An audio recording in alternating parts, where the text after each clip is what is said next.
गांव में एक परिवार रहता था। उस परिवार में 7 लड़के और एक लड़की थी। उनके माता पिता जल्दी ही गुजर गए थे, तो बच्चों ने भी जल्दी ही अपनी जिम्मेदारियां समझ ली थी। शुरू में सबको गुजारा चलाने में काफी परेशानी हुई थी, लेकिन समय के चलते सब कुछ उन्हें आसान लगने लगा था। अब उन्होंने माँ बाप के बिना जीना सीख लिया था। यह उस समय की बात है जब समाज के पुरुषों का काम जंगली जानवरों का शिकार करना और औरतों का काम सिर्फ घर के काम काज करना और बच्चों को संभालना होता था। 7 भाई और एक बहन उसी गांव में बड़े प्यार से मिलजुल कर रहते थे। दिन निकलते ही सातों भाई शिकार के लिए निकल जाते और बहन सबके लिए खाना पकाती थी और घर के बाकी के दूसरे कामकाज करती थी। भाई जब जंगल से वापस आते तो साथ में बड़े बड़े जानवर, पक्षी आदि को मार कर लाते थे। बहन उनके मांस को बड़े चाव से पकाती और सब भोजन करके बड़ी तृप्ति का अनुभव करते थे। ऐसे ही दिन गुजर रहे थे। एक दिन की बात है, सातों भाई जंगल में शिकार करने के लिए गए थे। शाम होने वाली थी। बहन सबके लिए खाना बना रही थी। जब वह सब्जी के लिए हरा साग काट रही थी, तभी चाकू की तेज धार से उसकी एक उंगली कट गई। कटी हुई उंगली से खून की धारा बहने लगी। अब बहन ने सोचा, यदि उसके भाइयों ने उसकी कटी हुई उंगली देखी तो उसके भाई बड़े दुखी हो जाएंगे। इसलिए उसने यह सोचा कि अपने भाइयों को यह बात नहीं बतानी चाहिए और उनसे छिपा कर रखना चाहिए। उसने बहते हुए खून को अपनी ओढ़नी से पोंछना चाहा, किंतु फिर उसे लगा कि उसके भाई उसकी ओढ़नी में लगे हुए खून के धब्बों के बारे में पूछेंगे।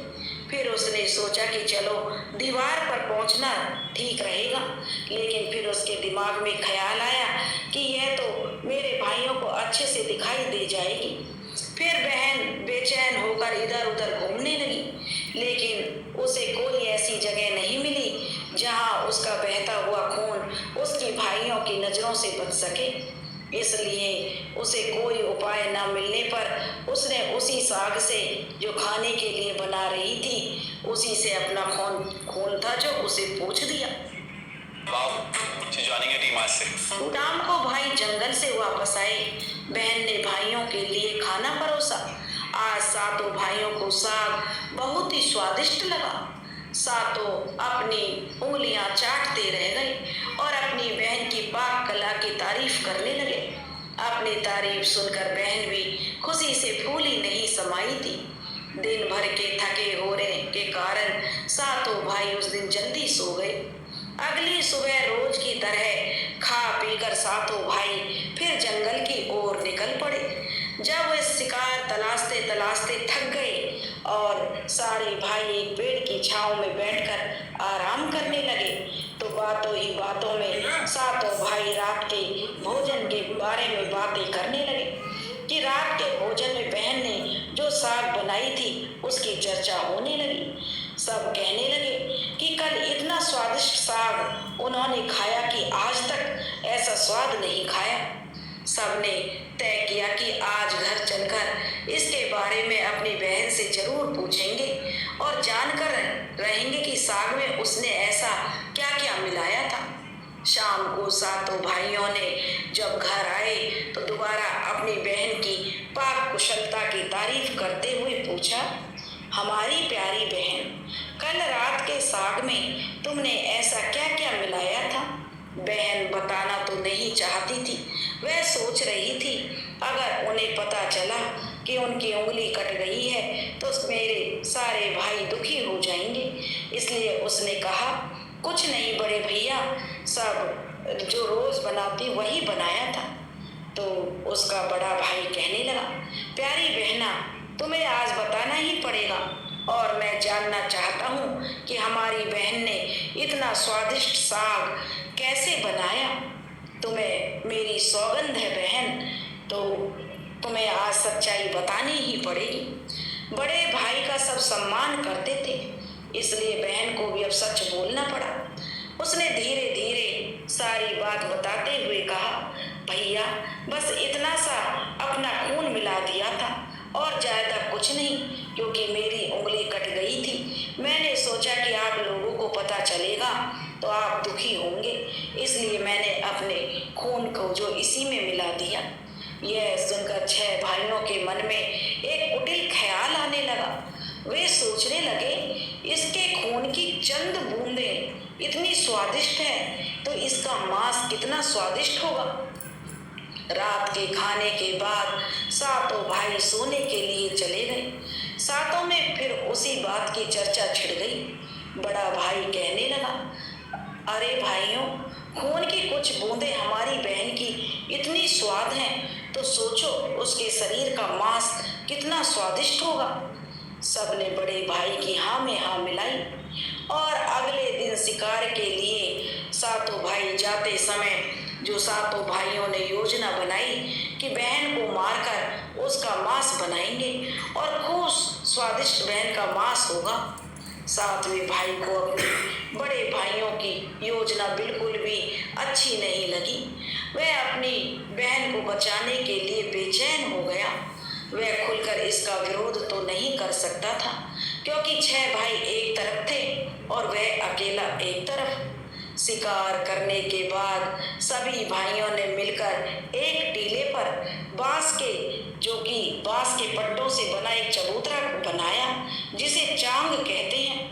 उसकी योजना यह थी कि बहन को बहला फुसलाकर यहाँ लाएंगे और तीर मारकर अपनी बहन की हत्या कर देंगे और उसका स्वादिष्ट मांस खाएंगे। अगले दिन बड़े भाई ने अपनी बहन से कहा, मेरी प्यारी बहन, अब तुम बड़ी हो गई हो और शादी के लायक हो गई हो। मैंने तुम्हारे लिए एक सुंदर से वर की तलाश की है।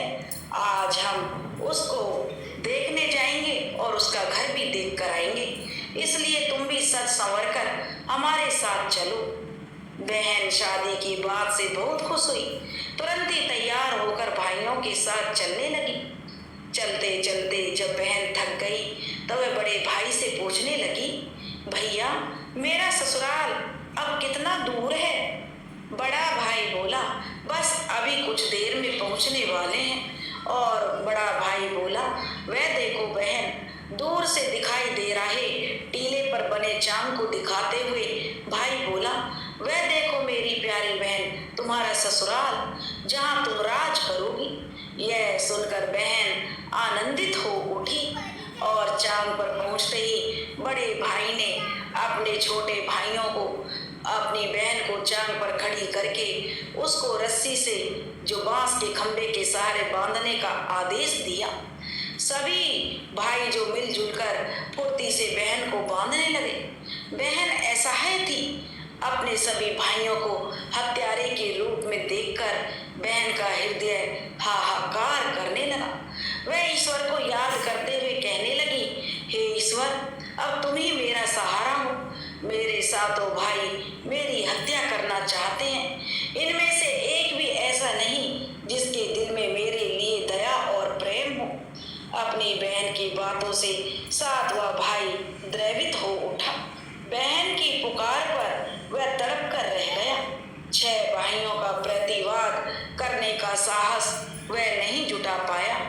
बहन को निर्ममता से बांधने के बाद बड़े भाई ने सबको बारी बारी से उस पर बाण से प्रहार करने का आदेश दिया। बड़ा भाई सबसे पहले हाथों में धनुष बाण लेकर जब अपनी बहन पर प्रहार करने को हुआ, तब बहन भाई के सामने हाथ जोड़कर करुण स्वर में कहने लगी, मारो मारो भैया, छाती में लक्ष्य करके, भैया छाती में लक्ष्य करके, तुम्हारा तीर तुम्हारा धनुष जंगल को जाएगा भैया। मारो मारो भैया, छाती में लक्ष्य करके, छाती में लक्ष्य करके भैया, छाती में लक्ष्य करके। भाई ने कठोरता दिखाते हुए तीर चलाया, पर उसका निशाना जो अचूक था लेकिन आज विफल हो गया। उसके बाद अब दूसरे भाई ने तीर मारने को तैयार हुआ। बहन ने उसके आगे भी हाथ जोड़कर वही करुण गीत गाया। उसका भी निशाना चूक गया। इसी तरह सभी भाइयों ने बारी बारी से बहन की छाती को लक्ष्य करके तीर मारने की कोशिश की। बहन हर बार यही गीत दोहराती रही। 6 भाई लक्ष्य भेद करने में असफल रहे। अब 7वें भाई की बारी थी। 6 भाई उससे कहने लगे कि भाई पूरी ताकत से तीर चलाना और बहन को एक बार में ढेर कर देना। यदि तुम्हारा निशाना चूक गया तो तुम जिंदा नहीं बचोगे, हम सब तुम्हें मार देंगे। बहन ने छोटे भाई की जान खतरे में पड़ते देखी तो उसने अपनी जान न्यौछावर करने और अपने छोटे भाई को बचाने का निश्चय किया। वह ईश्वर से प्रार्थना करने लगी, हे ईश्वर, मेरे भाई का तीर मेरी छाती भेदने में सफल हो जाए। वह फिर करुण गीत गाने लगी, मारो मारो भैया छाती में लक्ष्य करके, भैया छाती में लक्ष्य करके, तेरा तीर मेरी छाती भेद जाए। मारो मारो भैया छाती में लक्ष्य करके, भैया छाती में लक्ष्य करके। छोटे भाई ने तीर चलाया। उसका तीर बहन के मर्म पर जा लगा। वह दर्द से तड़प उठी। कुछ देर छटपटाने के बाद उसके प्राण पखेरु उड़ गए और वह निष्प्राण हो गई। अपनी कुटिल योजना सफल होने पर 6 भाइयों की तो जो बाँछें खिल गई। सातों ने मिलकर अमृत बहन का शरीर चांद से नीचे उतारा। 6 भाइयों ने मिलकर बहन के शरीर की बोटी बोटी काट डाली। बड़े भाई ने 7वें भाई को जंगल से लकड़ी और पानी लाने का आदेश दिया। छोटा भाई पानी और लकड़ियां लाने के साथ साथ कुछ मछली और केकड़े भी ले आया था। वह अंदर ही अंदर बहुत दुखी था। उसके भाई बहन का मांस बड़े चाव से पका रहे थे। वह अपनी प्यारी बहन का मांस नहीं खा पाएगा। अगर नहीं खाएगा तो अन्य भाई उसे गाली देंगे। उसने मांस बनाते समय चुपके से अपने साथ लाई मछलियां और केकड़े भी आग में डाल दिए और अपना खाने का जुगाड़ कर लिया। चावल और मांस तैयार हो गया था। जमीन पर केले के पत्ते बिछाकर उसमें सबके लिए खाना परोसा गया। छोटे भाई ने पहले ही अपने बैठने के स्थान पर एक छोटा सा खड्डा खोद लिया था। उसने अपनी पत्तल में परोसे गए अपनी बहन के मांस को चुपके से उस खड्डे में डाल दिया और मछली और भात खाने लगा। बाकी 6 भाई बहन की हड्डियां चबाने लगे तो छोटा भाई केकड़ा चबाने लगा। जब सबने बहन के शरीर का स्वादिष्ट मांस खाकर अपना पेट भर लिया तो बड़े ने जो 7वें भाई को कहा कि झूठा साफ करने को कहा कि और उसने जो बहन की बची कुची हड्डियां और शरीर के अन्य भाग जैसे सिर, नाखून, पंजे सबको इकट्ठा करके उसी खड्डे में डाल दिया और ऊपर से मिट्टी से ढक दिया। कुछ समय बाद जहाँ मिट्टी से उस बहन की बचे हुए मांस के टुकड़े डाले थे उस स्थान पर बांस का एक पौधा उगाया। धीरे धीरे वहाँ बांसों का झुरमुट बन गया। एक बार कहीं से एक संत आए और उसी बांस की झुरमुट तले छुपकर मल त्याग करने लगे। उसी समय आकाशवाणी हुई, संत दुर्गंध आ रही है, संत दुर्गंध आ रही है। बार बार यह आकाशवाणी सुनाई देने लगी तो संत ने झटपट उस स्थान को साफ कर दिया और उन्होंने झुरमुट में से एक बांस को काट लिया और अपने साथ ले गए। उस बांस को उन्होंने काटकर एक बहुत ही सुंदर बांसुरी बनाई और वे उसे बजा बजा कर दिन भर लोगों के घर जाकर भिक्षा मांगते थे और बदले में खूब सारा उपदेश देते थे। एक दिन की बात है, संत भिक्षा के लिए उसी गांव में उसी बड़े भाई के द्वार पर चला गया। तब तक 6 भाइयों का भी विवाह हो चुका था। केवल 7वां भाई अभी कुंवारा था। जो ही संत ने बड़े भाई के आंगन में कदम रखा तो ही संत की बांसुरी स्वयं बोल उठी, नहीं बाजो रे बांसुरी, यही है दुश्मन सबसे बड़ा, बड़े भाई के घर नहीं बाजो रे बांसुरी। दया प्रेम सब छोड़कर रिश्ते में यही दाग लगाया है, नहीं बजो रे बांसुरी, यही है दुश्मन सबसे बड़ा, बड़े भाई के घर नहीं बजो रे बांसुरी। योगी के बाजे से बार बार निकल रही इस तरह की करुण आवाज से बड़े भाई के पसीने छूटने लगे। उसने अपने पत्नी से योगी को तुरंत भिक्षा देकर विदा करने को कहा। इसी तरह योगी बाबा बारी बारी से 6 भाइयों के द्वार पर गए और उनके आंगन पर कदम रखते ही बांसुरी ने स्वयं यह गीत बजने लगता। उन्होंने भी अपनी पत्नी को तुरंत ही कुछ भिक्षा देकर संत को विदा करने को कहा। उनके मन में अब यह डर समा गया कि यदि इसी तरह योगी की जो बांसुरी बजती रही तो उनकी यह पोल खुल जाएगी कि वे अपनी बहन के हत्यारे हैं। इसलिए वे संत अब अंतिम समय 7वें भाई के द्वार पर पहुंचा, जो अभी तक कुंवारा था। वह अकेले रहता था। जब योगी बाबा उसके द्वार पर उपस्थित हुए तो बांसुरी बोल उठी, बाजो रे बाजो बांसुरी, मेरे सबसे छोटे भाई के घर। मन की बात मन में छुपाकर युग युग से रखा है अंतर में। बाजो रे बांसुरी, यही है मेरे सबसे प्यारे भाई का घर। योगी की बांसुरी से प्यारा और दिलचस्प गीत बजते ही और सुनकर छोटे भाई ने उन्हें सम्मान के साथ अपने घर में बैठने के लिए आसन दिया। तांबूल, पान और जलपान से उनका सत्कार किया। उसके बाद बांसुरी के विषय में चर्चा हुई तो योगी ने बांसुरी के जन्म की कहानी जो छोटे भाई को पूरी बताई कि कैसे उसने बांस को काटकर जो बांसुरी बनाई है, कैसे आकाशवाणी हुई थी। छोटे भाई ने उस बांसुरी को उस योगी से देने की प्रार्थना की तो योगी ने उस छोटे भाई को वह बांसुरी सौंप दी। योगी के चले जाने के बाद अब छोटे भाई ने बांसुरी को अपने बिस्तर के सिरहाने की तरफ साफ सुथरे स्थान पर धूप दीप जलाकर सम्मान के साथ रख दिया। कुछ दिनों के बाद छोटे भाई के घर में परिवर्तन दिखाई देने लगे। जब वह काम से घर लौटकर आता तो सारा घर साफ सुथरा पाता। जब रोज रोज यही बात दोहराने लगी तो छोटे भाई ने अपनी भाभीियों के घर जाकर पूछा कि भाभी, मेरी गैर हाजिरी में आप लोग मेरे घर की साफ सफाई करते हो क्या? सभी भाभीियों ने जवाब दिया, हमें अपने घर के कामकाज से तो फुर्सत नहीं है, तुम्हारा घर कैसे साफ करेंगे?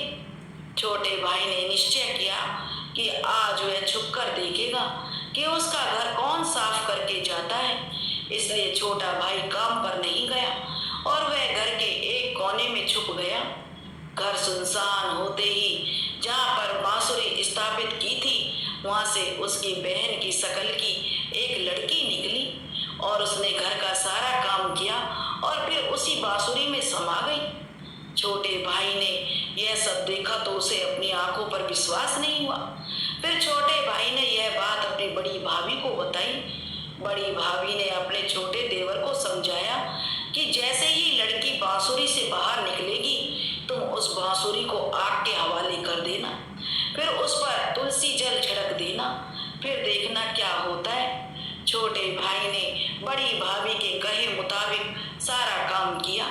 उसने लड़की के निकलते ही बांसुरी को आग में डाल दिया और लड़की पर पवित्र तुलसी दल का छिड़काव किया। तुलसी दल के स्पर्श से वह मानव रूप में आ गई। भाई ने देखा तो यह तो उसकी प्यारी बहन है। उसने अपनी बहन को गले से लगा लिया। उसके बाद दोनों बहन भाई बड़े प्रेम से जो रहने लगे और बहन ने भाई को और भाई ने बहन को अपना लिया और खुशी से एक दूसरे के साथ रहकर जीवन यापन करने लगे। दोस्तों,